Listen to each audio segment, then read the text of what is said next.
ओम शांति। 23/5/21 की मुरली है, 23 मई की मुरली है और अव्यक्त बाप दादा की रिवाइज कोर्स की मुरली की तारीख है 6/1/88। जिस टॉपिक पर आज बाप दादा ने मुरली चलाई है तो वो है दिल के ज्ञानी तथा स्नेही बनो और लीकेज को बंद करो। सुनते हैं आज बाप दादा ने क्या कहा। आज स्नेह के सागर बाप दादा अपने स्नेही बच्चों से मिलने के लिए आए हैं। यह रूहानी स्नेह, परमात्मा स्नेह, निस्वार्थ सच्चा स्नेह है। सच्चे दिल का स्नेह आप सर्व आत्माओं को सारा कल्प स्नेही बना देता है, क्योंकि परमात्मा स्नेह, आत्मिक स्नेह, अविनाशी स्नेह, यह रूहानी स्नेह ब्राह्मण जीवन का फाउंडेशन है।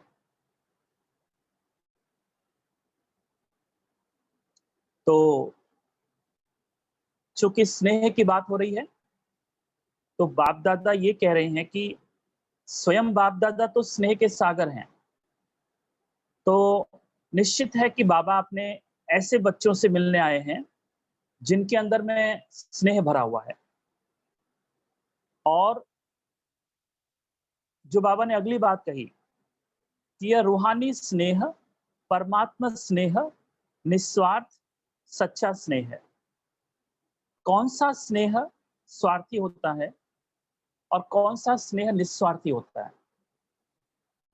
तो यहां से ये बात क्लियर हो जाती है, क्योंकि आम दुनिया में जो लोग हैं तो वो हमेशा यही कहते रहते हैं कि हमारा सच्चा स्नेह है, हमारा प्रेम सच्चा है, हम बहुत सच्चा प्यार करते हैं। तो वो बार-बार अपने स्नेह को उसकी सच्चाई के बारे में बताते रहते हैं कि हमारा जो स्नेह है सच्चा है। बाबा हमसे ये कह रहे हैं कि सच्चे स्नेह की निशानी क्या है? ये दूसरा वाक्य जो बाबा ने शुरू किया, रूहानी स्नेह, परमात्मा स्नेह, निस्वार्थ और सच्चा स्नेह। अगर निस्वार्थ और सच्चे स्नेह की बात करें, अगर निस्वार्थ और सच्चे स्नेह की बात करें, तो ये जो रूहानी स्नेह है, परमात्मा स्नेह है, तो ये निस्वार्थ और सच्चा है। इसका मतलब अगर हम रूहानी स्नेह के उल्टे में जाएं, जिस्मानी स्नेह, तो जिस्मानी स्नेह जो है वो झूठा है। और जब स्नेह झूठा होता है, जब स्नेह झूठा होता है तो एक चीज उसमें होती है, उसमें विकारों की प्रवेशता हो जाती है। क्या मतलब हुआ विकारों की प्रवेशता होना? इसका यह मतलब हुआ कि जो दुख है वो झूठे स्नेह से पैदा होता है। जो दुख है, जो परेशानी है, जो डिस्टरबेंस है, उसका कारण क्या है? उसका कारण है कि वो झूठा स्नेह है। आज दुनिया में आज दुनिया में जो सच्चे स्नेह की बात हो रही है और दुनिया में झूठे स्नेह की बात हो रही है, तो बाबा ने जो हमको सिखाया है वो सच्चे स्नेह का सिखाया है कि स्नेह अगर सच्चा हो तो वो कभी दुख पैदा नहीं करता, निराशा पैदा नहीं करता, डिप्रेशन पैदा नहीं करता। तो यह रूहानी स्नेह है। अब बाबा कहते हैं कि बाबा ऐसा मानकर चलते हैं कि आपका बाबा से रूहानी स्नेह हो गया है। और अगर आपका बाबा से रूहानी स्नेह हो गया है तो उसकी बुनियाद क्या है, उसका फाउंडेशन क्या है? कि रूह की अनुभूति के बिना रूहानी स्नेह पैदा नहीं होता। रूह की अनुभूति के बिना रूहानी स्नेह पैदा नहीं होता। तो रूहानी स्नेह, परमात्मा स्नेह निस्वार्थ से सच्चा होता है। सच्चे दिल का स्नेह आप सर्व आत्माओं को सारा कल्प स्नेही बना देता है। सच्चे दिल का स्नेह आप सर्व आत्माओं को सारा कल्प स्नेही बना देता है, क्योंकि परमात्मा स्नेह, आत्मिक स्नेह, अविनाशी स्नेह, यह रूहानी स्नेह ब्राह्मण जीवन का फाउंडेशन है। अब ये जो हमारा पूरा ब्राह्मण जीवन है, तो इस ब्राह्मण जीवन का जो फाउंडेशन है वो क्या है? कहा बाबा ने, सच्चे दिल का स्नेह, परमात्मा स्नेह, आत्मिक स्नेह, अविनाशी स्नेह। अब इस स्नेह की विशेषताएं क्या हैं? तो 3 बातें खास करके बाबा ने उसमें कही। परमात्मा स्नेह, आत्मिक स्नेह और अविनाशी स्नेह। ये जो स्नेह है, इसमें परमात्मा है, इसमें परमात्मा समाया हुआ है, इसमें आत्मा की सुगंध है। और चूंकि ये आत्मा से पैदा होती है, आत्मा से इसका इसका आत्मा से इसकी पैदाइश होती है, जनरेट होती है, तो ये अविनाशी है। और ये जो रूहानी स्नेह है, ब्राह्मण जीवन का फाउंडेशन है। इसका मतलब ये हुआ कि अगर हमने इस रूहानी स्नेह को अनुभव नहीं किया, जनरली हम ये मानकर चलते हैं कि हमारा स्नेह रूहानी है, और ये हमारा बहुत बड़ा धोखा है। धोखा इसलिए मैं कह रहा हूं क्योंकि आज की तारीख में भी ब्राह्मण परिवार में ब्राह्मण बच्चों को अपने परिवार वालों से डिस्टर्ब होते हुए देखा गया, और मुख से निगेटिव स्टेटमेंट बोलते हैं, अपने दुख के गीत गाते रहते हैं। तो इसका मतलब ये हुआ कि जो स्नेह है, वो स्नेह जो है, वो उस स्नेह में शक्ति नहीं है। पहली बात तो यह रूहानी स्नेह, परमात्मा स्नेह, निस्वार्थ और सच्चा स्नेह है। और एक तो कहा यह हमारा फाउंडेशन है। अब जो भी कुछ आप कर रहे हो, ये जो भी कुछ आप करोगे, आप मुरलियां पढ़ोगे, आप योग करोगे, जो भी ये कुछ कर रहे हो पुरुषार्थ के नाम पे, अगर इस पुरुषार्थ का अगर इस पुरुषार्थ की जो जड़ें हैं, अगर इस पुरुषार्थ का जो कनेक्शन है आपके रूहानी स्नेह से नहीं है, या आपके अंदर में रूहानी स्नेह डेवलप नहीं हुआ है, तो ये सारा पुरुषार्थ जो है वो बहुत ज्यादा मेहनत का काम हो जाएगा। क्योंकि रूहानी स्नेह मोहब्बत है, और मेहनत मोहब्बत में नहीं होती है। जब मोहब्बत नहीं होती है, तब पुरुषार्थ में हमको मेहनत होती है, हम बहुत मेहनती हो जाते हैं, हम बहुत बहुत हार्ड पुरुषार्थ करते हैं। और मोहब्बत क्या करती है, हमारे हार्ड पुरुषार्थ को पूरी तरह डिसॉल्व कर देती है। तो हमारा पूरा लक्ष्य क्या होना चाहिए? हमें रूहानी स्नेह की स्टडी करनी है। हमें इतना रूह हो जाना है कि रूहानी स्नेह को हम हमें पता लगने लग जाए कि ये रूहानी स्नेह है। क्योंकि इस वक्त हो सकता है कि रूहानी स्नेह केवल हमारी एक कल्पना हो, हमारा सिर्फ एक इमेजिनेशन हो, हम ऐसा मान रहे हो कि इसको ही रूहानी स्नेह कहते हैं। नहीं, क्योंकि ये जो भी कुछ होता है हमारे आसपास, आप किसी से बात कर लो, आपको खुशी होती है, आप बड़ों से बात कर लो, सीनियर दीदी-दादियों से बात कर लो, तो आपको बहुत खुशी होती है। लेकिन एक चीज़ आपको ऐसा उसमें लगता है कि ये रूहानी स्नेह है, ये कितना बड़ा प्यार है।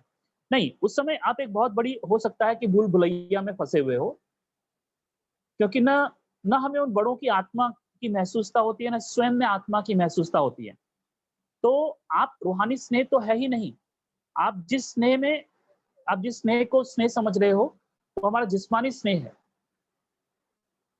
क्योंकि आप स्वयं जानते हो कि हम कितने जिस्म और कितने रूह होकर चल रहे हैं।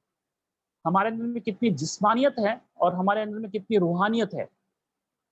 इसलिए आप अपने प्रेम को इतना जल्दी उसको सर्टिफ़ाई मत करो कि हाँ, ये जो हमारा स्नेह हमको महसूस होता है, क्योंकि हो सकता है आप किसी बड़ों के संग में रहते हो, दीदी-दादियों के संग में रहते हो और उनसे मिलते हो और जब भी मिलते हो बहुत अच्छी खुशी की बात होती है, बहुत कुछ तो आपको ऐसा लगता है कि यही रूहानी स्नेह है।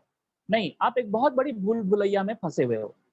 रूहानी स्नेह का सिंपल मतलब होता है कि मैं रूह हो चुका हूँ और इतना रूह हो चुका हूँ, इतनी आत्मा हो चुका हूँ कि अब वो स्नेह का अनुभव मुझे अपने भीतर हो रहा है। एक और सबसे पहले स्नेह का अनुभव अकेले में आपको होगा। जब आपके आस-पास कोई नहीं होगा और आप इतने रूह हो चुके होंगे, इतनी आत्मा हो चुके होंगे, आत्मा आत्मा इतनी हो चुके होंगे आप कि आप उसी में स्नेह का एक अनुभव करना शुरू करेंगे और स आप स्नेह को अनुभव करोगे और ये स्नेह किसी से अटैच नहीं होगा। किसी से किसी की वजह से आया हुआ स्नेह नहीं होगा। आप सिर्फ़ एक स्नेह को अनुभव करोगे और अकेले में करोगे। जब अकेले में आपको स्नेह का अनुभव होता है, बस इसी स्नेह की सुगंध को आप सब जगह प्रसारित करते हो। ये ऐसा ही है कि जैसे एक फूल है, मान लीजिए एक फूल है और आप जो हैं उस वो फूल खिल चुका है और जब फूल खिल चुका है, तो वो सुगंध फैलाने लगता है। तो ऐसे ही रूहानियत क्या है? रूहानियत ब्राह्मण परिवार का एक खिलाव है। ब्राह्मण परिवार का एक पुष्प जो है, ब्राह्मण परिवार का एक फूल जो है, वो खिल चुका है और जब ब्राह्मण परिवार का फूल खिल चुका है, तो अब वो सुगंध बिखेरना शुरू कर दिया। तो ये सुगंध क्या है? यही स्नेह है। तो आत्मा का जो खिलाव है, आत्म अनुभूति की जो घटना है, आत्म अनुभूति जो आपको हुई, उसी अनुभूति में जो स्नेह जो है, वो प्रसरित होता है। इसलिए ये खास आज बाबा को कहना पड़ रहा है कि देखो बच्चे ये जो ब्राह्मण जीवन का फाउंडेशन है, जिस स्नेह की बाबा कहते हैं मैं बात कर रहा हूँ, ये ब्राह्मण जीवन का क्या है? फाउंडेशन है। रूहानी स्नेह का अनुभव नहीं, तो ब्राह्मण जीवन का सच्चा आनंद नहीं। अब देखिए बाबा ने और इस बात को क्लियर किया है। अगर किसी को ऐसा लगता है कि मुझे आनंद का अनुभव नहीं हो रहा है, अगर किसी को लगता है कि मैं आनंदित नहीं हूँ और मेरे दिमाग में बहुत सारे जो विचार चल रहे हैं, ये विचार मुझे डिस्टर्ब करते हैं, विचार मुझे परेशान करते हैं। I am not at ease मेरे जीवन में जो घटनाएँ घटती हैं या मेरे आस-पास जो घटना घट घट रही है, इन घटनाओं से मैं डर जाता हूँ, भयभीत हो जाता हूँ और मेरा आनंद तो मुझे हो ही नहीं रहा है, अनुभव नहीं हो रहा है। तो बाबा कहते हैं, रूहानी स्नेह का अनुभव नहीं तो ब्राह्मण जीवन का सच्चा अब बाबा ने शब्द का इस्तेमाल किया है, ब्राह्मण जीवन का सच्चा आनंद। मतलब इसका मतलब ये भी हुआ कि एक झूठा आनंद भी होता है। तो या तो ब्राह्मण सच्चे आनंद का अनुभव कर रहा है या एक झूठे आनंद का अनुभव कर रहा है। अगर ब्राह्मण सच्चे आनंद का अनुभव कर रहा है, तो इस दुनिया की कोई भी ताकत उसको डिस्टर्ब नहीं कर सकती। इवन मृत्यु तक, मृत्यु देरी में हो, मृत्यु अभी हो या मृत्यु किस ढंग से हो, बड़ी बुरी दशा में मृत्यु हो या बड़ी अच्छी दशा में मृत्यु हो, सवाल वो नहीं है। क्योंकि लोगों को केवल ये दिखाई पड़ता है कि आप ऊपर से कैसे मरे, आपका जिस्म कैसे मरा, मतलब जिस्म का क्या हुआ। लेकिन लोगों को ये पता नहीं चलता है कि जिस्म के अंदर वो जो आत्मा है, क्या अनुभव कर रही है, क्या फ़ील कर रही है। हाँ, जब वो अपने शब्दों से बयाँ करती है अपने दुःख का तो बात अलग है। लेकिन अगर आप सच्चे आनंद का अनुभव करो, आप शरीर किस दशा में छोड़ते हो, आपकी मौत किस कारण से होती है, वो कारण आपके आनंद को डिस्टर्ब नहीं कर सकती है। कहने का बाबा का भाव ये है। तो झूठा आनंद क्या हुआ? झूठे आनंद में आप झूठे आनंद में आप आपको कोई भी डिस्टर्ब कर सकता है। क्योंकि झूठा आनंद जो है वो एक तरह का एडिक्शन है। झूठा आनंद क्या है? वो किसी कारण पर आधारित है। झूठा आनंद क्या है? जो हमेशा बाहर से आता है और सच्चा आनंद जो भीतर से आता है, जो तुम्हारी वजह से आता है, जिसके लिए मैं अकेला काफ़ी हूँ, मुझे बाहर कुछ भी नहीं हो, मुझे कहीं भी बिठा दो, मैं आनंद का अनुभव कर सकता हूँ। मुझे नरक में भी बिठा दो, मैं आनंद का अनुभव कर सकता हूँ। मेरे ऊपर कितनी चोटें भी की जाए, तो भी मैं आनंद का अनुभव कर सकता हूँ, क्योंकि इस आनंद का कनेक्शन शरीर से बिल्कुल नहीं है। तो किस आनंद का कनेक्शन शरीर से है? बाबा जिस झूठे आनंद की चर्चा बैकग्राउंड में कर रहे हैं। जब सच्चे आनंद की बात करते हैं तो बाबा किसी और एक आनंद को भी की ओर भी इशारा कर रहे हैं, जिसका नाम है झूठा आनंद, विनाशी है। तो ये आनंद बाहर की परिस्थितियों से आता है। तो बाहर की परिस्थितियां बदलती हैं, तो आपके भीतर की स्थिति बदलती है। तो क्या कह रहे हैं बाबा?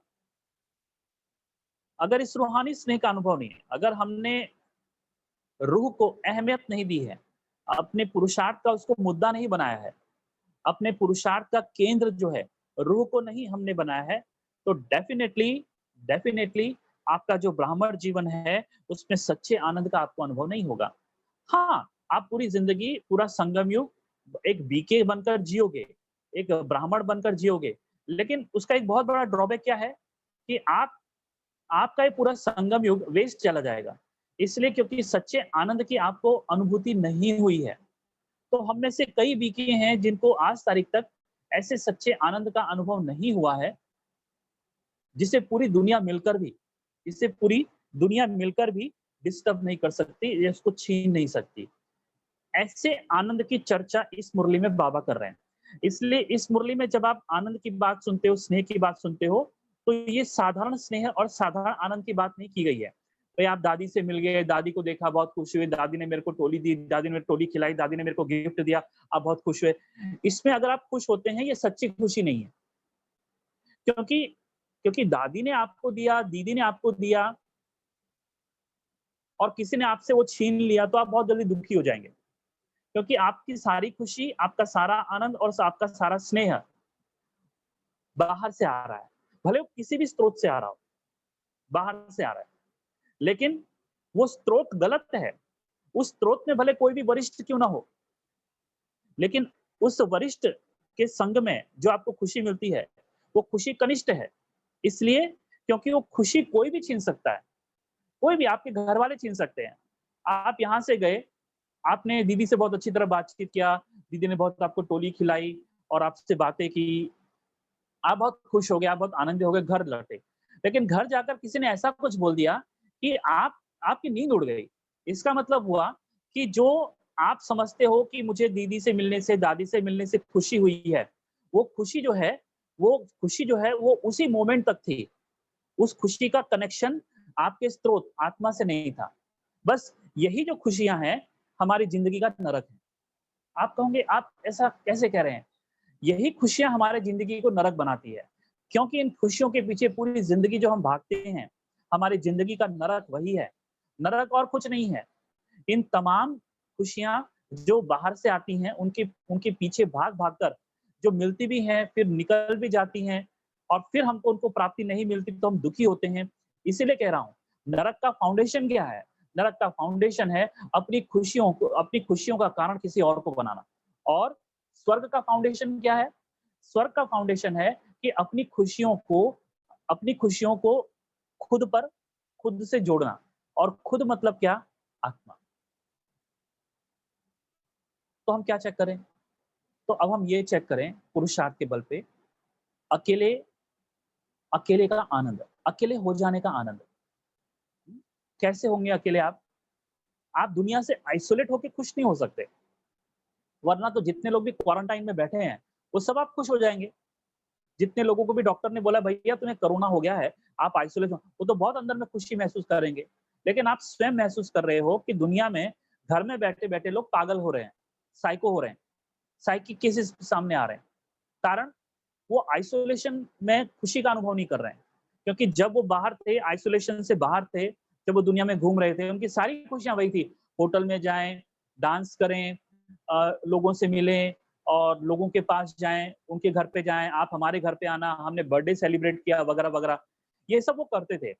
तो आज अचानक जब आइसोलेशन आ गया, आज जब उनको अचानक क्वारंटाइन में बैठना पड़ा, ठीक है? एक है कोरोना की वजह से क्वारंटाइन में बैठना, एक है नॉन कोरोना की वजह से भी आप क्वारंटाइन जैसे ही हो, आइसोलेशन जैसे ही हो, आपको संपर्क नहीं बनाना है, आपको डिस्टेंस मेंटेन करना है, आपको अननेसेसरी बाहर नहीं निकलना है। तो ये जो प्रतिबंध आपके जीवन में आ गया, ये प्रतिबंध ही नरक है। आप नरक का अनुभव कर रहे होंगे, अगर आप नरक का अनुभव कर रहे हैं तो। मैं नहीं कहता कि जो लोग भी प्रतिबंध में आ गए हैं या घर में बैठे नरक का अनुभव कर रहे हैं।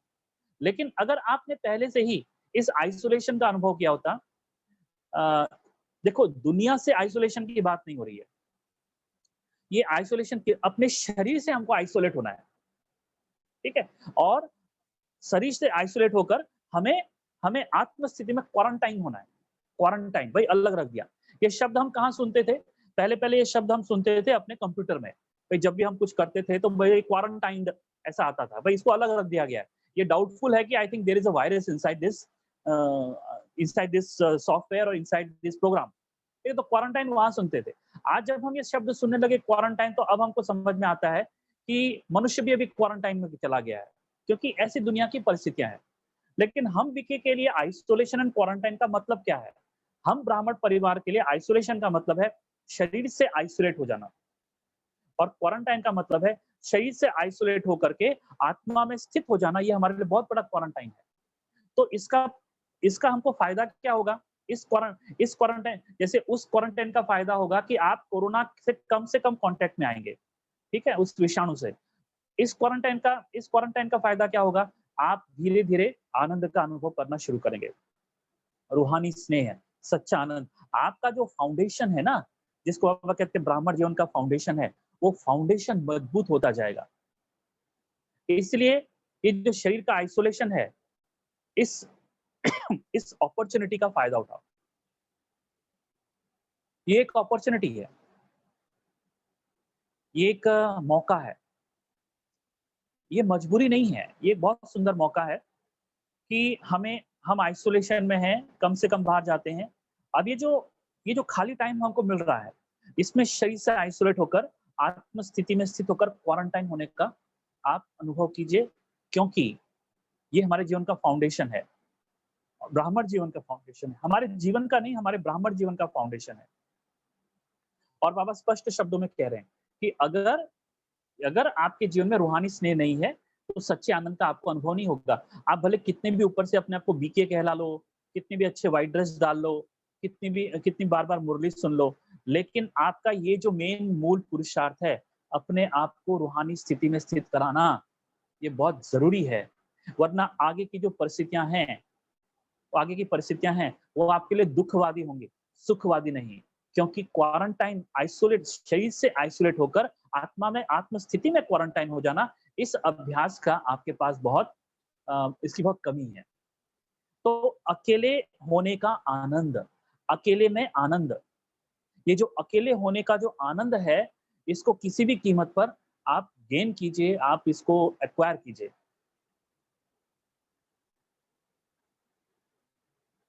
परमात्मा स्नेह कैसी भी पतित आत्मा को परिवर्तन करने का चुंबक है, परिवर्तन होने का सहज साधन है। परमात्मा स्नेह, जैसे ही रूहानी स्नेह का आगमन आपकी जिंदगी में हुआ, इस ये स्नेह आपको कहाँ ले जाता है? परमात्मा स्नेह में डुबाने लगता है। आज तक आप याद कर रहे थे बाबा को, लेकिन जो डूबने का अनुभव हम कहते हैं ना कि बाबा के स्नेह में डूब जाना, ये परमात्मा स्नेह की कमी की वजह से आप परमात्मा स्नेह में डूब नहीं पाते हो। तो डेफिनिटली फिर इसके लूपहोल्स क्या हैं, इसके आउटपुट्स क्या हैं कि you will become time conscious. अरे 1 घंटा मैंने योग कर लिया है, 1.5 घंटा मैंने योग कर लिया है। तो आप ज़्यादा से ज़्यादा टाइम कॉन्शियस होने लगेंगे और टाइम के अनुसार आप योग करना शुरू करेंगे। लेकिन जब प्रेम होता है, तो प्रेम में टाइम नहीं होता है बाय द वे। तो जिस रूहानी स्नेह की बाबा बात कर रहे हैं कि देखिए आप 4 घंटा भी योग कर लें, इससे ये सिद्ध नहीं होता कि आप रूहानी स्नेह में हैं। लेकिन मैं आपसे कुछ और बात कह रहा हूँ या बाबा आपसे कुछ और बात कर रहे हैं, रूहानी स्नेह की वजह से आप घंटों बैठ जाते हो और आपको समय का पता नहीं चलता, ठीक है? और जब आप बार-बार घड़ी देख रहे हो, बार-बार ये देख रहे हो कि कितना टाइम हो गया, अब 20 मिनट हो गया, 25 मिनट हो गया, चलो बस। आप सिर्फ क्या कर रहे हो? आप प्रैक्टिस कर रहे हो। आप प्रैक्टिस कर रहे हो, you are not at peace, you are practising but not peaceful. तो आप डूबे नहीं हो, आप तैरने की प्रैक्टिस कर रहे हो, पर तैरने का आनंद नहीं आ रहा आपको। आप मेहनत बहुत कर रहे हो, लेकिन आनंद नहीं है। मेहनत कर रहे हो पर मोहब्बत नहीं है। तो इसलिए रूहानी स्नेह का कनेक्शन किससे है? रूहानी स्नेह का कनेक्शन है कि आप परमात्मा स्नेह में डूबने लगोगे। आपको परमात्मा स्नेह के लिए एफर्ट पुट अप नहीं करना पड़ेगा। तो जोर किस पर लगाओ? आप पूरा एफर्ट पहले रूहानी स्नेह में, मतलब स्वयं को आइसोलेट करके क्वारंटाइन में बैठने का आप पहले पुरुषार्थ कीजिए। बस जैसे ही आपके अंदर में स्नेह डेवलप होने लगेगा, जिसकी भनक अपने आप आपको मालूम पड़ेगी। वो कैसा होगा, किस तरीके का होगा, इस पर ज़्यादा विचार सागर मंथन मत कीजिए। आप विचार सागर मंथन न करके आप आइसोलेशन एंड क्वारंटाइन, ये 2 शब्दों पर फोकस कीजिए अपने पुरुषार्थ का। बस जिस दिन वो स्नेह आपके जीवन में आने लगेगा, आप परमात्मा के स्नेह में डूबने लगोगे। जिस दिन वो आपको स्नेह अनुभव होने लगेगा, आप टाइम कॉन्शियस नहीं हो जाओगे, आप सोल कॉन्शियस हो जाओगे। आपकी कॉन्शियसनेस में टाइम नहीं उतरेगा, आपकी कॉन्शियसनेस में सोल का जो एसेंस है, सोल की जो सुगंध है, आत्मा का जो आनंद है, वो उतरने लगेगा। तो क्या मतलब हुआ इसका? इसका मतलब ये हुआ कि हमें अपने पुरुषार्थ को टोटल बदलना है। हमें पुरुषार्थ के फाउंडेशन को पहले होल्ड करना है।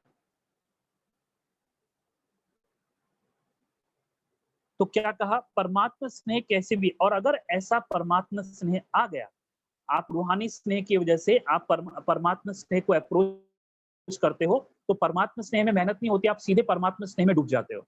ये रूहानी स्नेह का बहुत बड़ा बेनिफिट है। और अभी आप क्या करते हो कि आप रूह नहीं होते हो।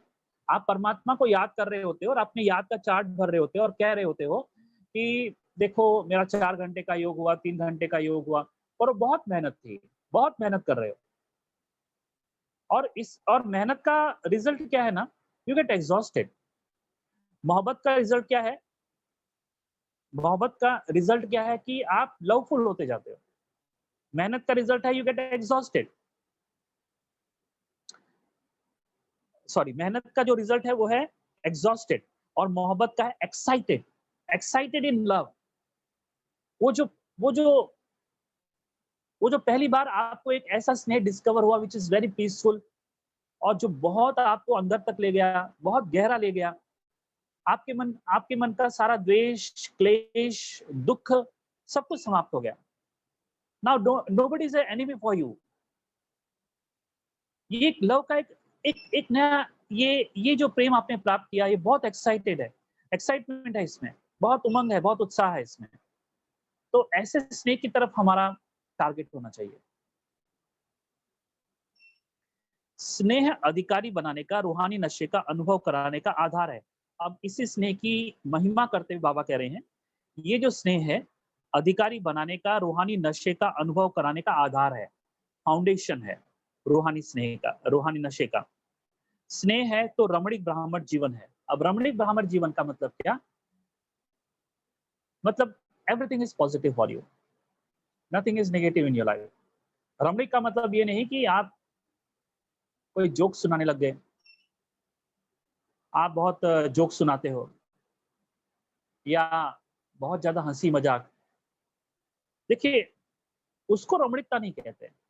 रमणीकता का मतलब है everything is beautiful in life, nothing nothing is serious. कोई भी चीज सीरियस नहीं है। मुझे मतलब I should not bother about the events happening around me. There is no botheration. हर चीज में कल्याण समाया हुआ है।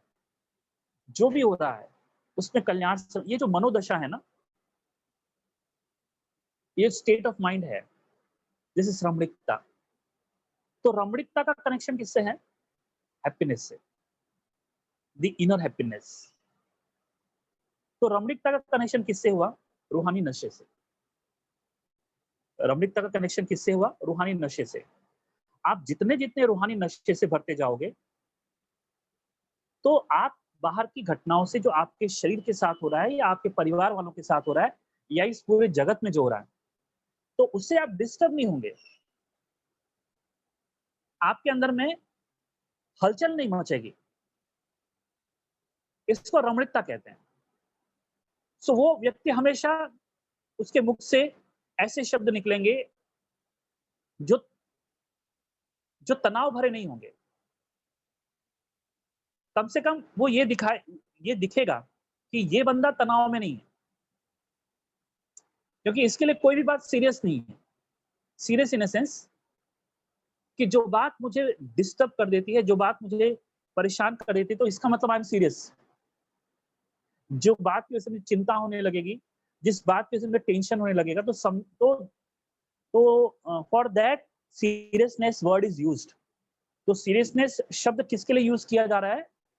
कि जब आप किसी बात से डिस्टर्ब हो जाते हो, that means you have become serious, that is negative seriousness. और एक होता है कि यू आर साइलेंस, तो that is not seriousness, that is silence. इसलिए बहुत मुश्किल होता है कई बार आइडेंटिफाई करने को कि the person who is standing in front of you वो साइलेंस है या सीरियस है। Seriousness is the negative emotions, silence is the positive emotion. स्नेह नहीं तो ब्राह्मण जीवन नीरस है, मेहनत वाली है। देखो बात आ गई बाबा की। अगर स्नेह नहीं अनुभव किया, अब इसीलिए कहना कि मैं आपसे बार बार यही कह रहा हूं, जब स्नेह की बात होती है ना, तो कोई व्यक्ति को मत देखना, दिमाग में किसी भी व्यक्ति को मत बुलाना।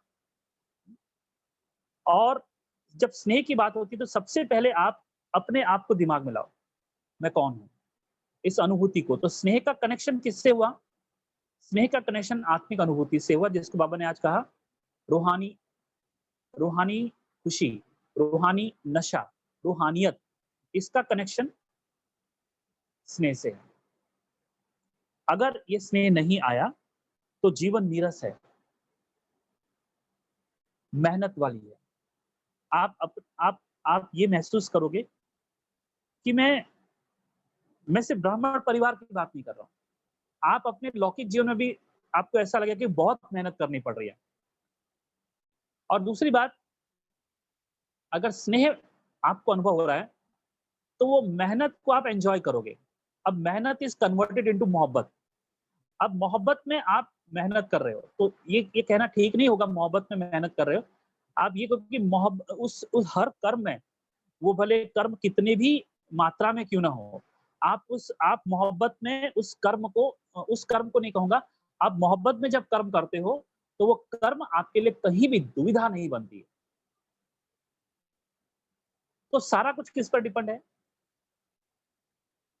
ये इंपॉर्टेंट नहीं कि आपको सारे दिन में कितने काम करने पड़ते हैं, आपका सारा दिन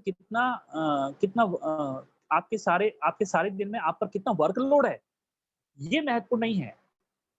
आप भीतर में जिस पर ये वर्कलोड है, वो वर्कलोड क्यों महसूस कर रहा है, वो तनाव क्यों महसूस कर रहा है, उसको ऐसा क्यों लगता है कि बहुत काम करना पड़ रहा है? बिकॉज उसके हार्ट में, उसके दिल में मोहब्बत मोहब्बत की कमी है। वो मोहब्बत जो आत्मा और परमात्मा के बीच डेवलप होनी थी, वो नहीं विकसित हुई है, उसका विकास नहीं हुआ है, वो अविकसित रह गया है। और इसलिए आप ब्राह्मण जीवन में मुरलियां सुनते हुए भी आप अपने दिनचर्या या दैनिक कार्यों में मेहनत का अनुभव करोगे। और जब आप ये मेहनत देखिए, आदमी थकता काम से नहीं है, आदमी थकता है अपने विचारों से। You are exhausted because of your attitude, you are exhausted because of your जिसको हम कहेंगे, एक वर्ड जो है बहुत अच्छा उसका, नॉर्मली अगर हम because of your thinking pattern, the thinking pattern. मतलब जब आप कहीं अगर नौकरी पे जा रहे हो तो आपको लगता है अरे फिर वही नौकरी, फिर वही दिमाग, फिर वही बॉस दिमाग खाएगा, फिर वो 4 काम और निकालेगा, फिर मेरे को सुनना पड़ेगा। देखो अब ये थिंकिंग है। अगर आपके पास मोहब्बत है, आपका दिल मोहब्बत से भरा हुआ है, तो इस प्रकार की थिंकिंग ही नहीं निकलेगी। तो थिंकिंग को रिप्लेस करने के बदले आप अपनी कॉन्शियसनेस को रिप्लेस कीजिए। ठीक है? लोग ज्यादा एफर्ट किस पर कर रहे हैं कि अपनी थिंकिंग को हम रिप्लेस करें। भाई जब मेरे को विचार आ रहा है कि अभी फिर नौकरी पे जाना पड़ेगा, तो आप रिप्लेस कीजिए, नौकरी पर नहीं जा रहा हूँ, सेवा पर जा रहा हूँ। ठीक है, ये कुछ हद तक ठीक भी है और कुछ हद तक इसका इफेक्ट भी आता है। लेकिन समवेयर ये कहीं कहीं पर जाकर है ना, ये थिंकिंग मुझे बहुत ही मुझे बहुत ही बोरियत लगने लगती है। मतलब पॉजिटिव थिंकिंग, चूंकि मैं अपने ऊपर लोड कर रहा हूँ, मैं क्या कर रहा हूँ, रिप्लेस कर रहा हूँ। पर रिप्लेसमेंट से आपकी कॉन्शियसनेस रिप्लेस नहीं होती, the consciousness remains the same. आप बॉडी कॉन्शियसनेस में अपनी थॉट्स की रिप्लेसमेंट कर रहे हो, और थॉट रिप्लेसमेंट से बॉडी कॉन्शियसनेस रिप्लेस नहीं होता। Body consciousness is not replaced by the soul consciousness, और सोल कॉन्शियसनेस जो है वो बॉडी कॉन्शियसनेस को निकाल देती है, ऐसा ऐसा नहीं होगा। बिकॉज आपका पूरा फोकस है कि रिप्लेसमेंट ऑफ द थॉट। भाई अभी निगेटिव नहीं करेंगे, अभी पॉजिटिव करेंगे, बिकॉज निगेटिव करने से, लेकिन एक दिन आप पॉजिटिव थिंकिंग करते करते हो पॉजिटिव थिंकिंग से कुछ एक्सट्रैक्ट नहीं कर पाओगे, वरना आप तो वही रहोगे ना। आपका आप कहाँ जहाँ पर खड़े हो आप वहीं पर हो, इसलिए आपकी जो पॉजिटिव थिंकिंग है वो आपका साथ बहुत देर तक नहीं दे सकती है। एक लिमिट आने के बाद आपका थॉट जो है वो साथ छोड़ देगा, वो भले कितना भी पावरफुल पॉजिटिव थॉट हो। और ये पॉजिटिव थॉट आपको चूंकि सिखाए गए हैं, आपको वो बाय हार्ट हो गया है। और यू नो कि अगर ये निगेटिव थॉट आता है तो क्या पॉजिटिव थॉट करना चाहिए। एवरीवन नोस, इस दुनिया का हर बंदा, उसको मालूम है कि इसको पॉजिटिव थॉट बोलते हैं, इसको निगेटिव थॉट बोलते हैं। लेकिन इस दुनिया के रेयर बंदे हैं जिनको ये मालूम है कि what is soul consciousness state, soul conscious state का एक्सपीरियंस क्या है। सोल कॉन्शियस स्टेट के बारे में बहुत कुछ जो आपने अव्यक्त वाणियों में सुना है, मुरली में सुना है, ये तो हर कोई जानेगा ब्राह्मण परिवार में। लेकिन ब्राह्मण परिवार में रेयर हैं जो इस बात को एक्सपीरियंस करते हैं, व्हाट इज सोल कॉन्शियसनेस। और जब सोल कॉन्शियसनेस की हम बात करते हैं तो ये कनेक्ट, इसका कनेक्शन मोमेंट टू मोमेंट से है। It is continuous, it is continuous, it is every now and then, ये हर टाइम अवेलेबल है। तब वो कॉन्शियसनेस उसको कहा जाएगा, सोल कॉन्शियसनेस। कभी कभी वाला जो होता है वो सोल कॉन्शियसनेस नहीं हो सकता है, क्योंकि अभी भी वो कभी कभी हो रहा है। तो उसको परमानेंट आपको बनाना है कि जिसके लिए कोई एफर्ट भी पुट अप नहीं करना पड़े। तो इसलिए replacement of the thought is not the ultimate tool. Negative thought को आप पॉजिटिव थॉट से रिप्लेस कर लो, ये अल्टीमेट टूल नहीं है। नकारात्मक विचार को निकाल करके आप सकारात्मक विचार करने लग जाओ, पर वो सकारात्मक विचारों की जो सकारात्मकता है उसका आपको अनुभव नहीं है, आप केवल सकारात्मक विचार कर रहे हैं। इसलिए इतना रोज बाबा पॉजिटिव थिंकिंग की बात करते हैं, इतना रोज हम सकारात्मक सुनते हैं, मुरली सुन के जाते हैं, लेकिन इतने सालों की मुरली सुनने के बाद भी, इतने वर्षों की मुरली सुनने के बाद भी आज ब्राह्मण परिवार में हम डिस्टर्ब क्यों पाते हैं, कईयों को हम डिस्टर्ब क्यों पाते हैं। उसका कारण क्या है? क्या मुरली पॉजिटिव नहीं है? क्या मुरली में बाबा पॉजिटिव थिंकिंग नहीं बोलता है? क्योंकि हम वो मुरली के शब्दों को एज इट इज अपने दिमाग में रिपीट करने लगते हैं। लेकिन मुरली का फाउंडेशन आज जो बाबा को ये अव्यक्त वाणी क्यों चलानी पड़ी? क्योंकि इस अव्यक्त वाणी में बाबा कहते हैं बच्चे अगर तेरे अंदर में रूहानी स्नेह नहीं है तो ब्राह्मण जीवन का फाउंडेशन ही गायब है। तो सुन ले कितने भी मुरलिया, चला ले कितने भी वीडियो, इकट्ठे कर ले, उससे कोई फर्क नहीं पड़ेगा। बिकॉज तेरी प्रैक्टिस में रूहानी स्नेह को अचीव करने की प्रैक्टिस में ही सब कुछ समाया हुआ है। That practice should lead you, it should it should move towards soul consciousness. और कॉन्शियसनेस जो अभी आपको समझाया गया, it should be a continuous consciousness, it should be a continuous soul consciousness. जब अगर वो डिसकंटिन्यू हो जाए तो इसका मतलब है कि अभी भी हमको और एफर्ट पुट अप करना है to make it continuous soul, continuous consciousness. So make it continuous consciousness, जिसको हमेशा बाबा कहते हैं निरंतर। ये जो बाबा का वर्ड है निरंतर योगी। तो निरंतर योगी का मतलब क्या? Continuous soul consciousness, continuous God consciousness, continuous बाबा कॉन्शियसनेस, कंटिन्यूस बाप दादा कॉन्शियसनेस। और ये ही कॉन्शियसनेस आगे आने वाली परिस्थितियों का फाउंडेशन होगी। अलौकिक स्नेह दिल के अनेक टुकड़ों को जोड़ने वाला है।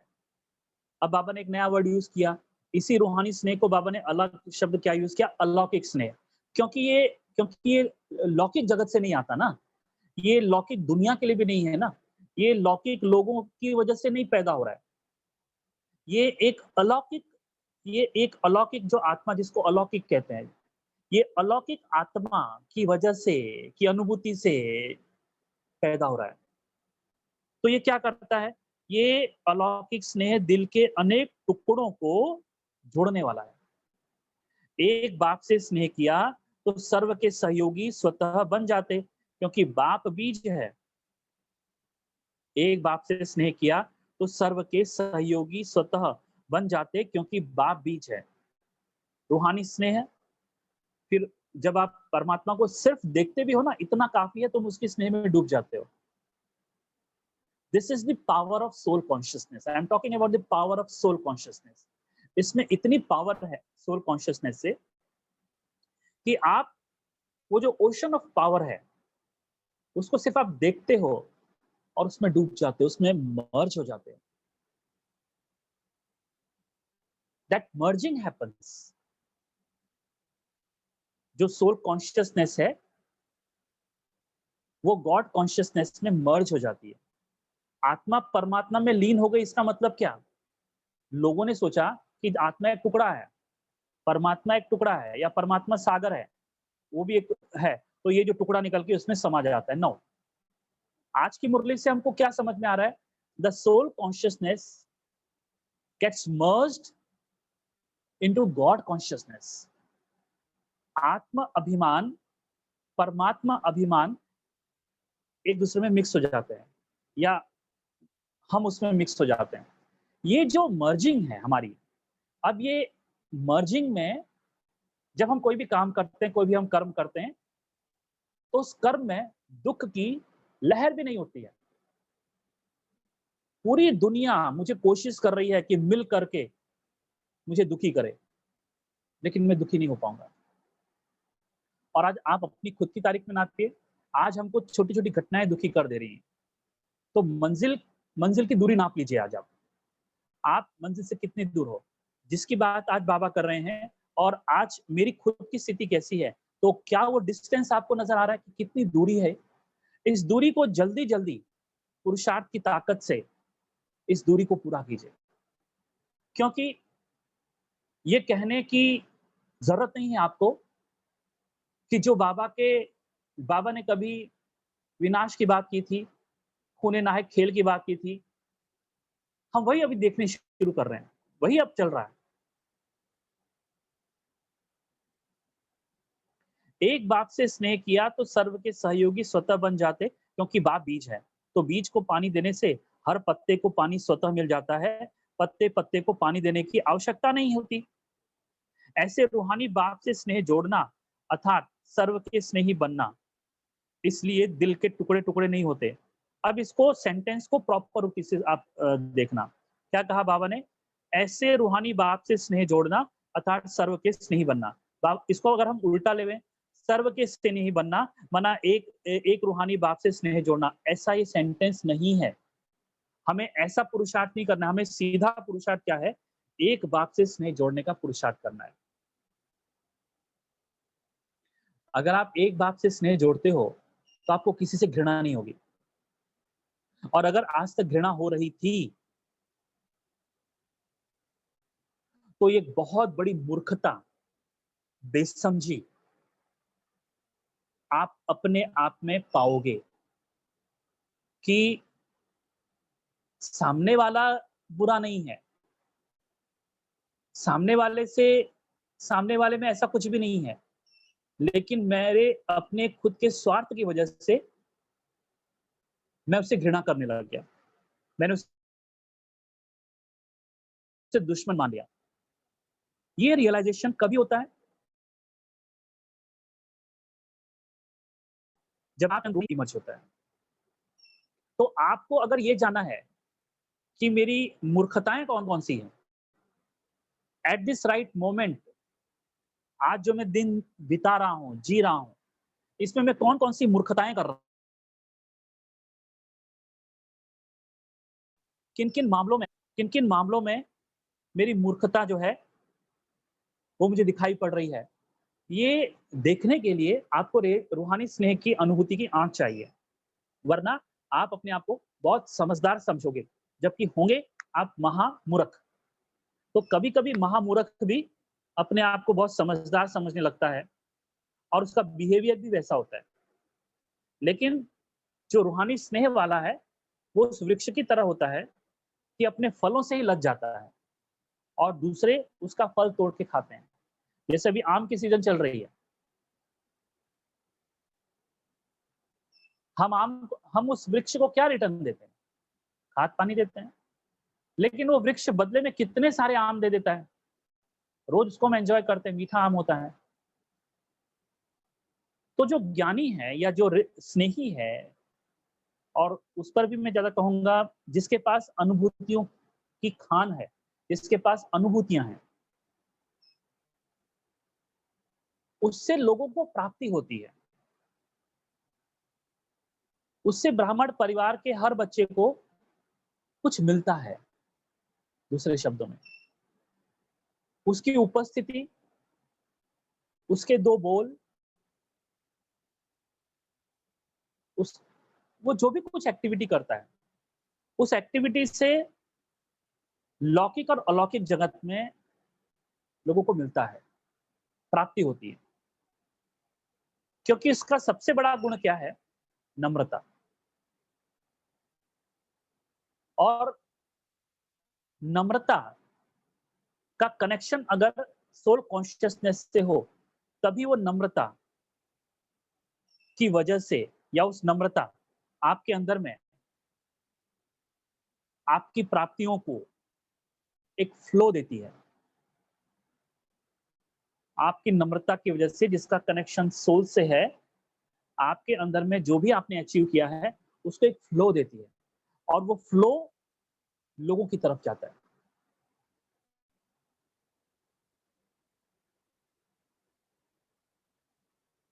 ऐसे रूहानी बाप से स्नेह जोड़ना, अर्थात सर्व के स्नेही बनना, इसलिए दिल के टुकड़े टुकड़े नहीं होते।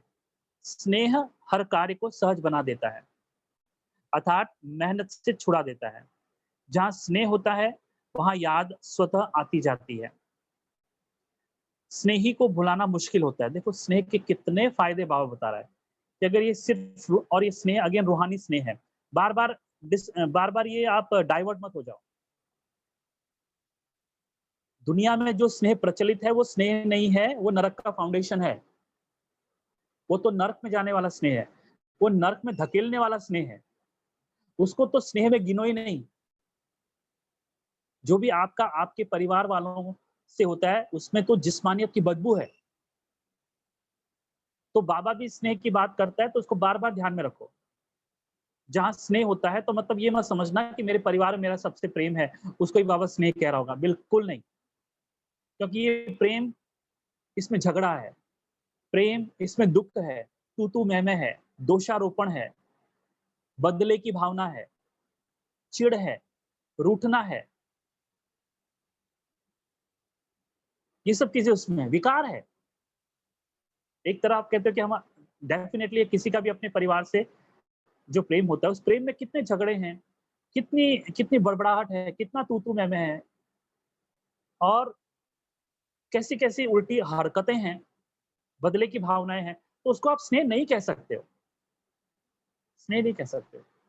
इसलिए अगर बाबा हमसे कहते हैं कि जहां स्नेह होता है, तो ये उस स्नेह को मानना ही नहीं जिसको कह रहा है, ये कुछ ऐसा स्नेह है जिसकी शायद अभी तक आपको बूंद भी नहीं मिली हो।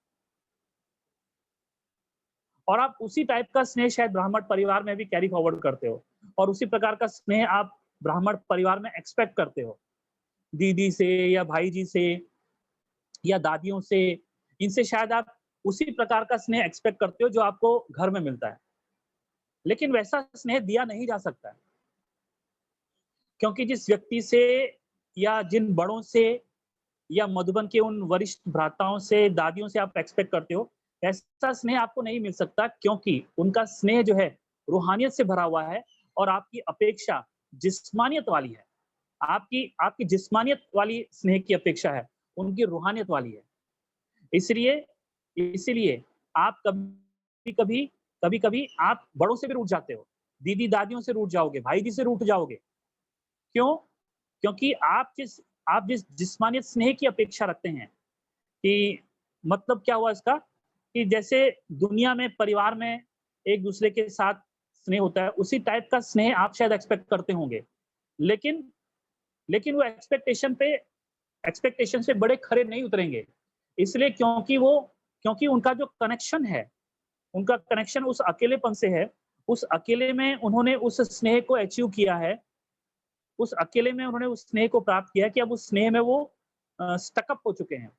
वो स्नेह में वो डूबे हुए हैं, या दूसरे शब्दों में उस स्नेह को ही अनुभव करते हुए आपसे बिहेव करते हैं। तो शायद आपकी जो आपके अंदर में जो जो स्नेह जिस्म वाली है कि जिस्मानी स्नेह मुझे मिले, वो आपको नहीं मिलेगा। मिसमैच होगी ये। आपका एक्सपेक्टेशन आपका एक्सपेक्टेशन और उनका एक्सप्रेशन, ये दोनों मिसमैच होंगे, क्योंकि उनके एक्सप्रेशन में आपका एक्सपेक्टेशन नहीं है। उनका उनके उनके एक्सप्रेशन में रूहानी स्नेह है और आपके एक्सपेक्टेशन में जिस्मानी स्नेह है, तो मिसमैच होगा। ठीक है? और यही प्रॉब्लम हमारा बाबा से हो रहा है। हम रूहानी स्नेह को एक्सप्रेस करने के बदले जिस्मानी स्नेह को एक्सप्रेस कर रहे हैं। मतलब हम स्नेह कह रहे हैं बाबा तू ऐसा है, तो इसमें लेकिन हमारे पूरा इसमें जिस्मानियत छाई हुई है, डूबी हुई है। आपको उसका पता भी नहीं चलेगा कि ये जो मैं बाबा से स्नेह कर रहा हूँ उसमें जिस्मानियत क्योंकि आप जिस्मानियत से फ्री नहीं हैं। जैसे ही आप जिस्मानियत से फ्री हो जाएंगे, तो आपको जिस्मानी प्रेम का पता चलेगा कि आप जो बाबा से को योग लगा रहे थे, आप जो बाबा को याद कर रहे थे, उसमें जिस्मानियत ही जिस्मानियत है। ये मालूम करने के लिए आप ज़्यादा से ज़्यादा रूहानी स्नेह, रूहानी सोल कॉन्शियसनेस इस स्टेज को लाने की कोशिश कीजिए। धीरे-धीरे आपको मालूम पड़ेगा कि मेरा जो बाबा के साथ योग लग रहा है, मैं जो बाबा से योग लगा रही हूँ, उसमें जिस्मानियत की बदबू है। लेकिन अभी मेरे कहने से या मुरली के कहने से या दीदी दादियों के समझाने से भी आपको उसमें कुछ भी मालूम नहीं पड़ेगा कि इसमें जिस्मानियत की बदबू है या रूहानियत की खुशबू है।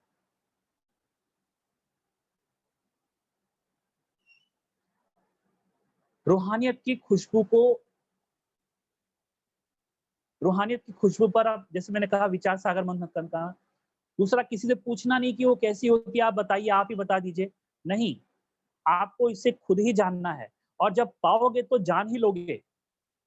पहले से ही पहले से ही उसकी व्याख्या पकड़कर, पहले से ही उसके बारे में जान करके माना सुन करके, आप उस रूहानी स्नेह को जानने की कोशिश मत करना।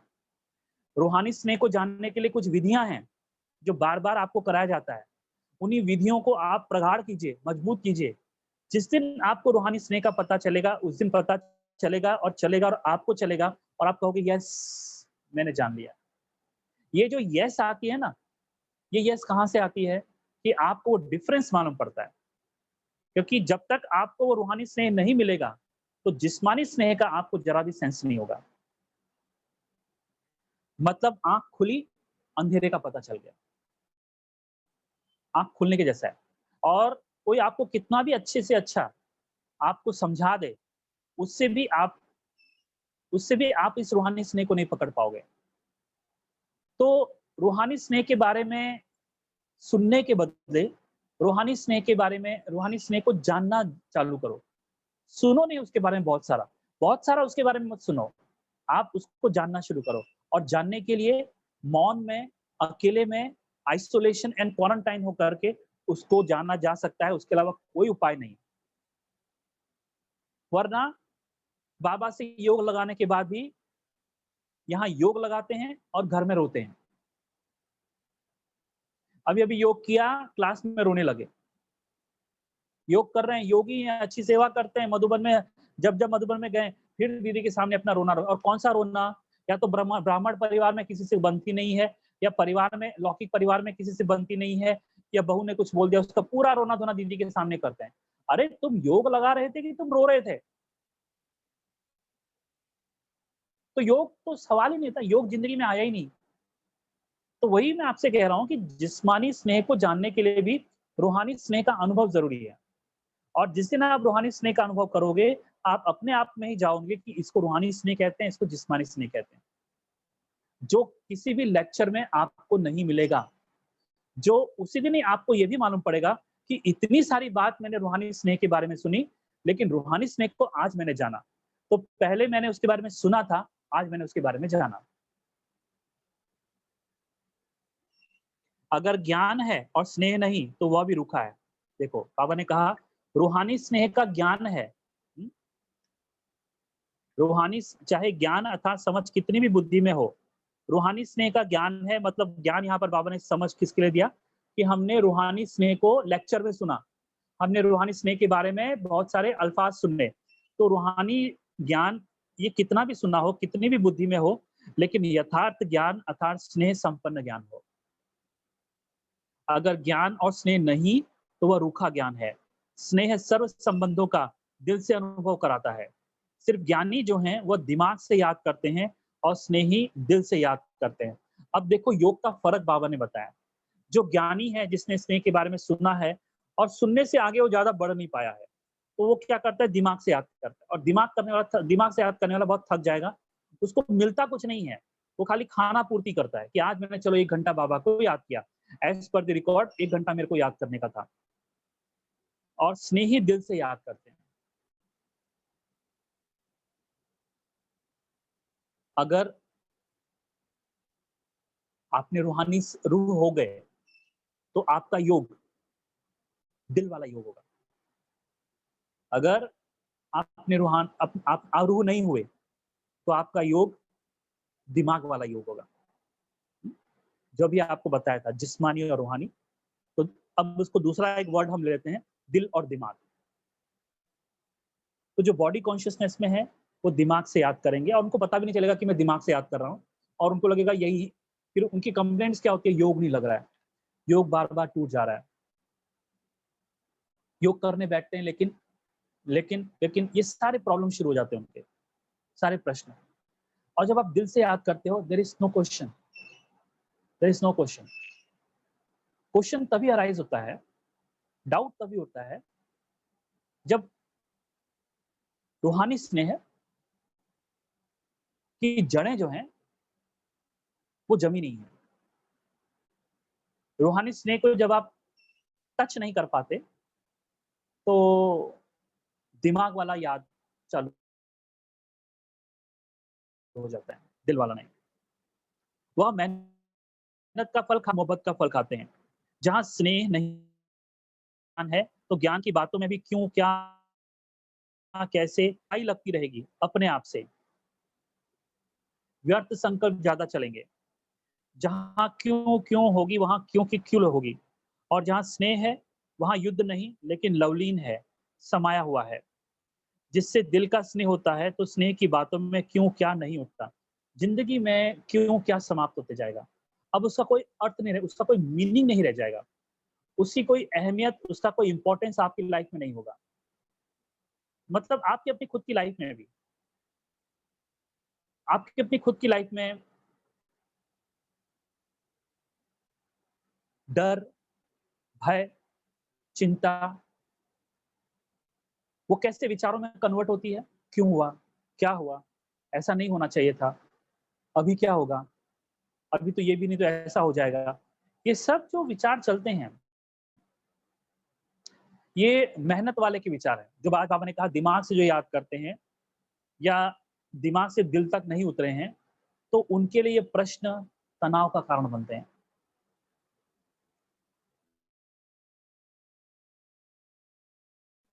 क्यों क्या नहीं करता न्योछावर हो जाता है, वैसे परमात्मा स्नेही आत्माएं स्नेह में समाई हुई रहती हैं।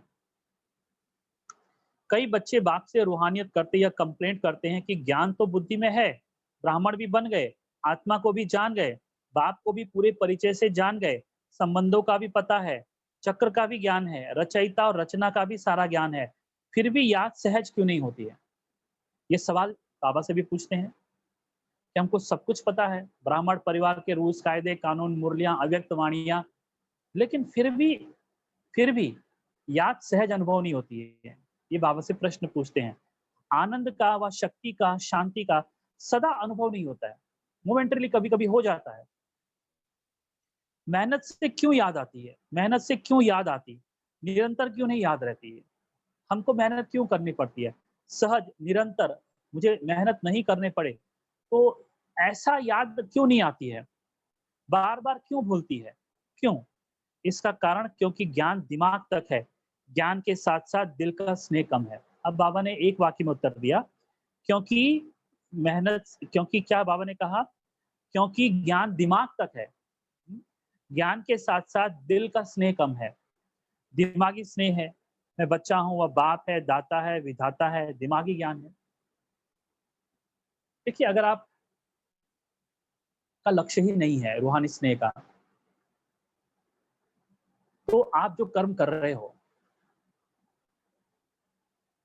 वो कर्म आपके लिए आपके लिए नरक बनते जाएँगे। वही कर्म जिनको आप सोचते हो धन कमाने जा रहा हूँ, वही कर्म जो आप अपने परिवार वालों के लिए कर रहे हो, नरक बनते जाएँगे। और आप देखिए ना, हर परिवार कैसे नरक बना हुआ है, संतुष्ट नहीं है। क्षणिक खुशी होती है, तो उनको लगता है हम आगे भी मरने तक ऐसे ही खुश रहेंगे। उनका इतना कॉन्फिडेंस होता है, कॉन्फिडेंस नहीं कि ओवर कॉन्फिडेंस ही है, कि जो आज जो मेरे को खुशी मिल रही है, वो अंत तक चलेगी। जैसे देखिए नई-नई शादी होती है, तो उनको लगता है कितनी खुशी होती है। उनको लगता है यही खुशी आगे तक चलेगी। आप खुद जानते हैं, जब आपकी नई-नई शादी हुई थी, आप कितने खुश थे और आपको लगा कि आपके सपने भी बहुत थे। लेकिन आज आप जानते हैं कि अब वो खुशी नहीं है। भय, चिंता, उदासी, ये बोलने की ज़रूरत नहीं। आप मुझसे आकर बोल सकते हैं कि नहीं, नहीं ऐसा कैसे, हम तो बहुत खुश हैं। नहीं, आप बोलो नहीं। आप नहीं बोलते हो ज़्यादा अच्छा है, नहीं बोलो, दिखेगा और हम आपको दिखाएँगे भी कि देखिए, आपका नरक आप कैसे भुगत रहे हो। क्योंकि ये खुशी विनाशी है, ये खुशी क्षणिक है और इस क्षणिक खुशी में व्यक्ति इतना उछल जाता है, उसको लगता है ज़िंदगी भर ऐसी खुशियाँ होंगी। आपके माँ-बाप जो शादीशुदा हैं, कहने में बड़ी हँसी आ रही होगी आपको, उनको ही देख लो ना, शादी उन्होंने भी की, उनको भी खुशी होगी जिस दिन शादी हुई होगी। कुछ बाद उनको खुशियाँ मिली भी होंगी, उनको लगा होगा बस अब ये खुशी ज़िंदगी भर चलेगी। ऐसा ही आपस में रिस्पेक्ट रहेगा, खुशी रहेगी, हम एक-दूसरे के लिए त्याग करेंगे। लेकिन आप खुद देखना उनको, पूछना मत उनसे, आप देखो बस, आप अपने माँ-बाप को देखो कि कैसे डिस्टर्ब होते हैं, कैसे लड़ते हैं, कैसे झगड़ते हैं, कैसे मनमुटाव होता है, कैसे रूठते हैं, कैसे कभी-कभी ऐसे झगड़ते हैं जैसे एक-दूसरे का हिंदुस्तान-पाकिस्तान हो गया हो। बस ये काफ़ी नहीं है क्या? या पूछने की ज़रूरत है क्या कि आप खुश हैं क्या? इसीलिए लोगों से पूछो मत कि आप खुश हैं। आप चुपचाप मौन में लोगों को देखो, बस काफ़ी है और यही देखना बहुत इम्पोर्टेंट है। दिख गया तो शादी का नरक दिखेगा, शादी का बवंडर दिखेगा, शादीशुदा जीवन का नरक दिखने लगेगा आपको और उसको जाकर पूछने की ज़रूरत नहीं है कि आपको कैसा अनुभव हो रहा है, क कि शादी का जीवन कैसा है? कोई भी जो है, ऐसा नहीं कहेगा नरक भुगत रहे हैं। बहुत समय के बाद बोलता है वो। जब बोलता है अब छिपाने से भी क्या फ़ायदा? अब तो सब दिख ही रहा है, नरक है, कैसे डिस्टर्ब हो? तो अगर आपको ये देखना है शादीशुदा जीवन का नरक, तो आपके पास बहुत नमूने इकट्ठे हैं। देखिए, एक दिन कभी कोर्ट चले जाइए, कोर्ट में कैसे-कैसे केसेज़ होते हैं, पति-पत्नी के कितने केसेज़ हो रहे हैं, तलाक के केसेज़ होते हैं। क्या ये नरक नहीं है? बस काफ़ी है। Don't ask the people. आँखें काफ़ी है, तुम इतने समझदार हो कि देख सकते हो, इतने से आँखें खोलो और पता चलेगा कि उस जीवन का नरक क्या है, कैसी नरक है। मैंने कहा ना अपने घर में देख लो, आपकी बहन की शादी हुई होगी, आपके भाई की शादी हुई होगी, या किसकी भी शादी हुई हो, देख लो उनको अच्छी तरह। बामुश्किल आपको कोई बहुत खुशनसीब नहीं दिखाई पड़ेगा, लेकिन एवरेज आप देखिए, मोस्टली आप देखिए 99% आप देखिए कि आपके परिवार में जिनकी भी शादी हो गई, आप उनको सिर्फ़ देखिए, उनसे बातें कीजिए, उनसे पूछिए मत सीधा शादीशुदा जीवन का, उनके शादीशुदा जीवन में जाकर के देखिए, बातें कीजिए, बोलिए उनसे, पूछिए, देखो कैसे-कैसे अंदर में उनका दुःख जो है वो बाहर प्रकट होता है। काफ़ी है ये, देखना काफ़ी है, समझना काफ़ी है।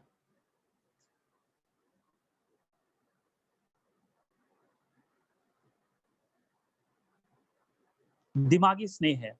मैं बच्चा हूँ, वह बाप है, दाता है, विधाता है, दिमागी ज्ञान है।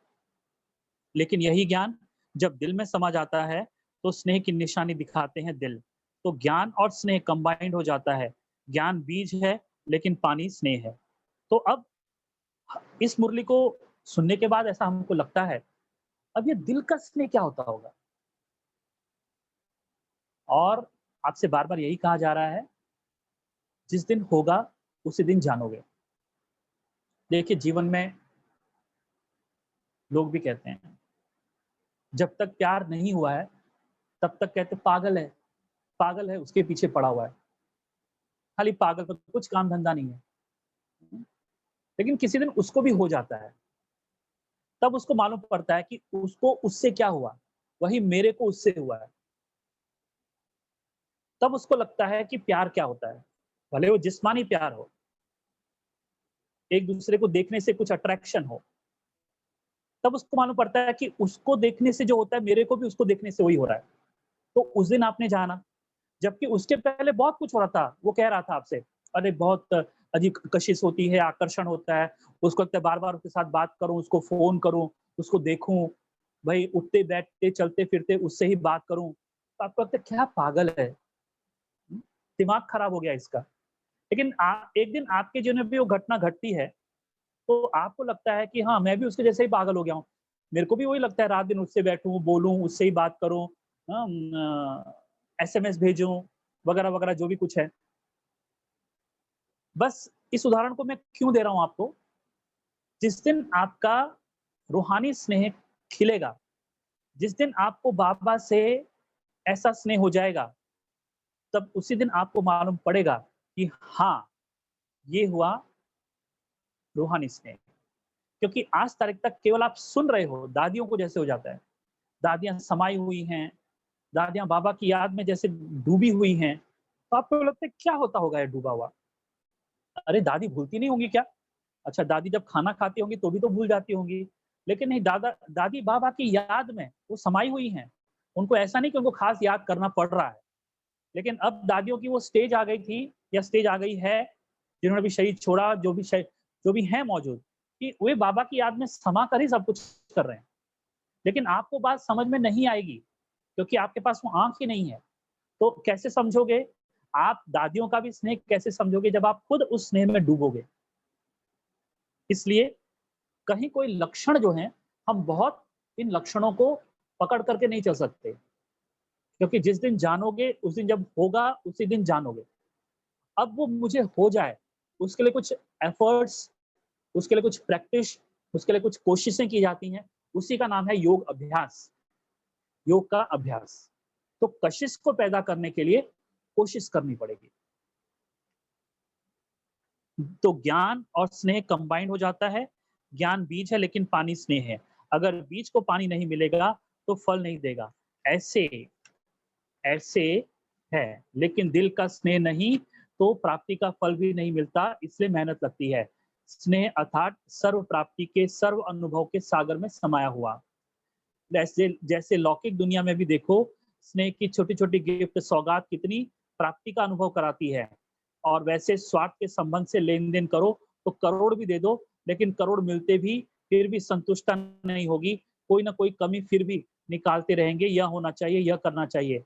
आजकल कितना खर्च करते हैं, कितना शो करते हैं, लेकिन फिर भी स्नेह समीप आता है या दूर करता है। तो करोड़ की लेन-देन इतना सुख का अनुभव नहीं कराती, लेकिन दिल के स्नेह की एक छोटी-सी चीज़ भी कितने सुख के अनुभव कराती है। देखिए, आपकी रिक्वायरमेंट मिनिमाइज़ हो जाती है, जब आप सच्चे प्रेम को अनुभव करते हो। क्योंकि सच्चे प्रेम के सामने पैसे की कीमत आज तक जो आप लगा रहे थे, वो घट जाती है। इसका मतलब ये नहीं कि व्यक्ति पैसे कमाना छोड़ देगा। इसका सिंपल मतलब है कि व्यक्ति पैसे के पीछे पागल नहीं हो जाएगा, अपनी नींद हराम नहीं करेगा, मारा-मारी नहीं करेगा, झगड़ा नहीं करेगा और अगर पैसा चला भी गया, तो साइको नहीं हो जाएगा, साइकिक नहीं हो जाएगा। इसका सिंपल से सिंपल ये मतलब है। धन कमाना बुरा नहीं है, लेकिन लोग जो धन के पीछे पागल हो जाते हैं, धन गया तो सुसाइड कर लेते हैं, किसी ने दिवाला मार दिया तो रात का खाना छूट जाता है, इसका मतलब ये बंदा धन के पीछे पागल है। लेकिन धन गया, आपका आपके भीतर में कहीं कोई खुशी नहीं गई, आप एज़ इट इज़ पहले की तरह हो, तो इसका मतलब धन के पीछे धन कमा रहे हो, पर धन के पीछे पागल नहीं हो। कैसे समझेंगे कि आप धन के पीछे पागल हो? कैसे आपको मालूम पड़ेगा कि धन तो कमा रहा हूँ, कहीं मैं पागल तो नहीं हूँ? तो धन जाएगा, आपकी खुशी जाएगी। धन जाएगा, चिंता बढ़ेगी। ओके, धन नहीं मिल रहा है, तो आपके अंदर में डिप्रेशन बढ़ेगा।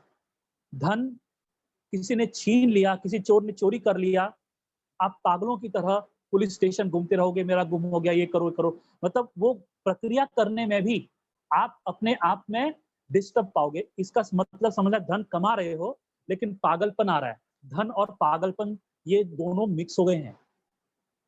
इस पागलपन को अगर अगर धन के पीछे का पागलपन दूर करना है, एक ही काम करो, अपने भीतर प्रेम को ढूँढो।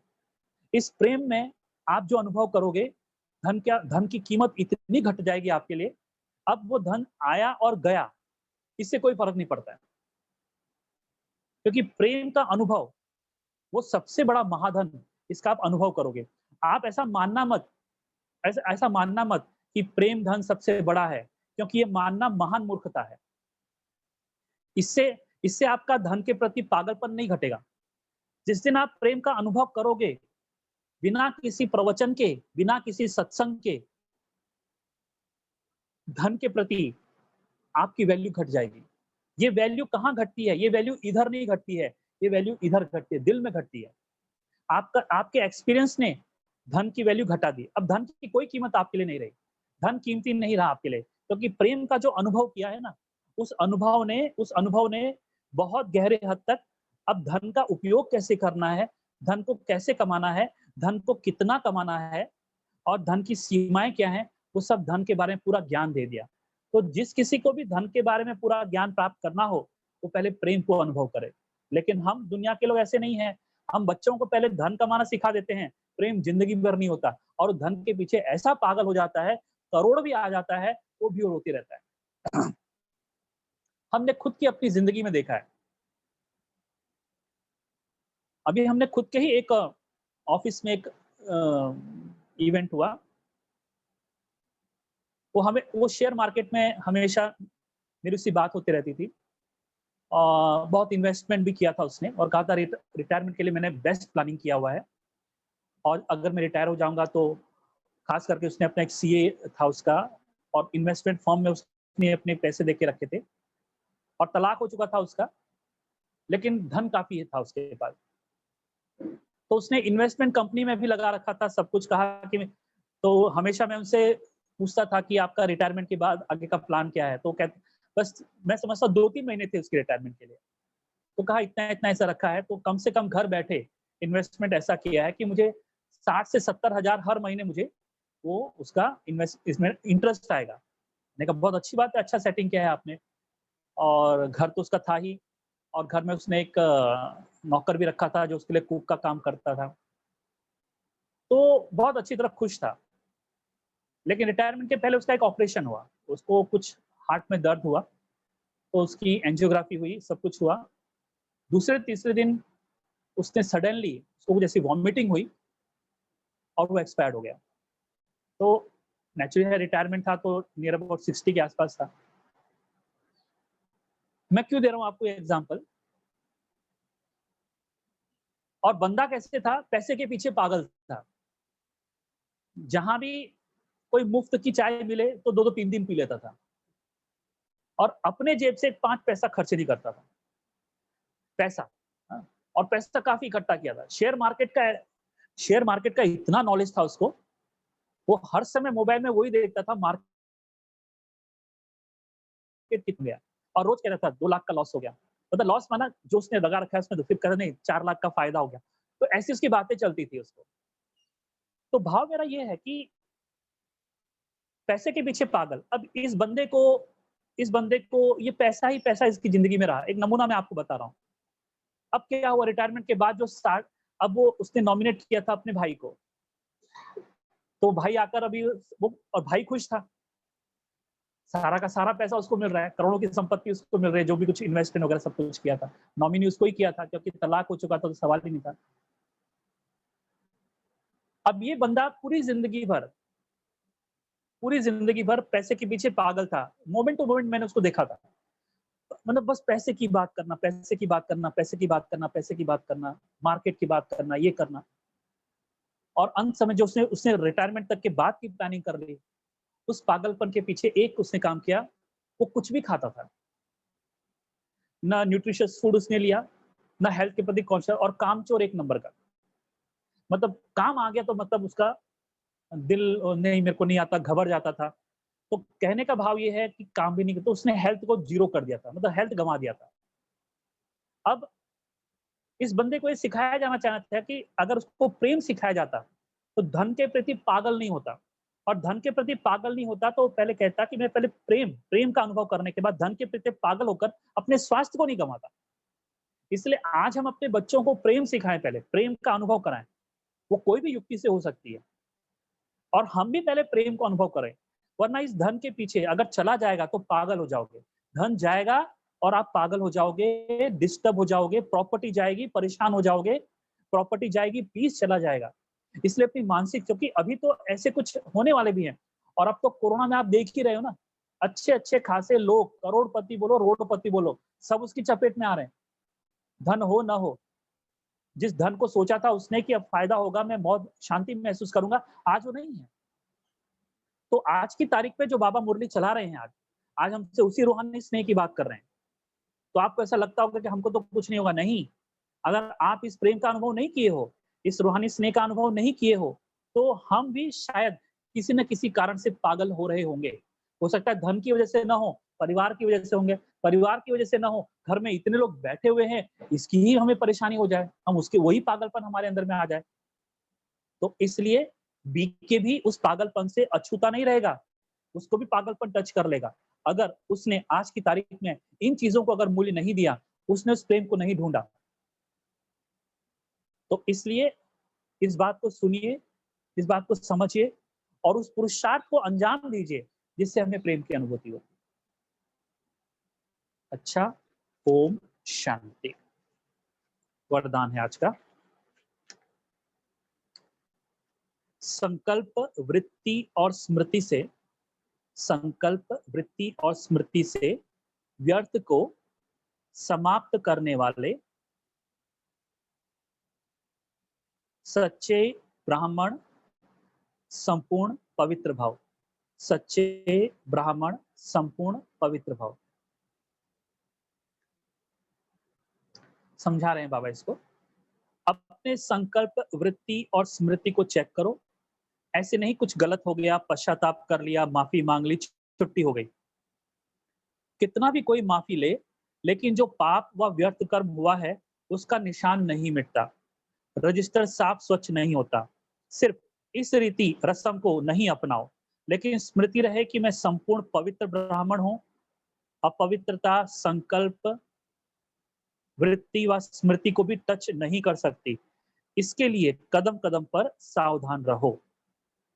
सुविचार, बाप के साथ को यूज करो तो कभी दिल शिकस्त नहीं होंगे। बाप के साथ को यूज करो तो कभी दिल शिकस्त नहीं होंगे। ओम शांति। आपकी बलिहारी प्रभु, आपकी बलिहारी।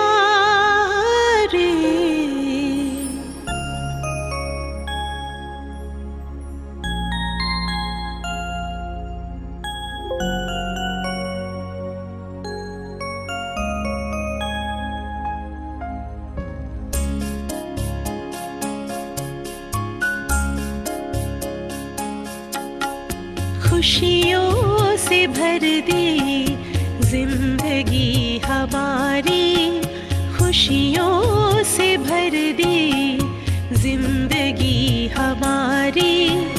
आपकी बलिहारी प्रभु, आपकी बलिहारी, आश पूरी कर दी आपने।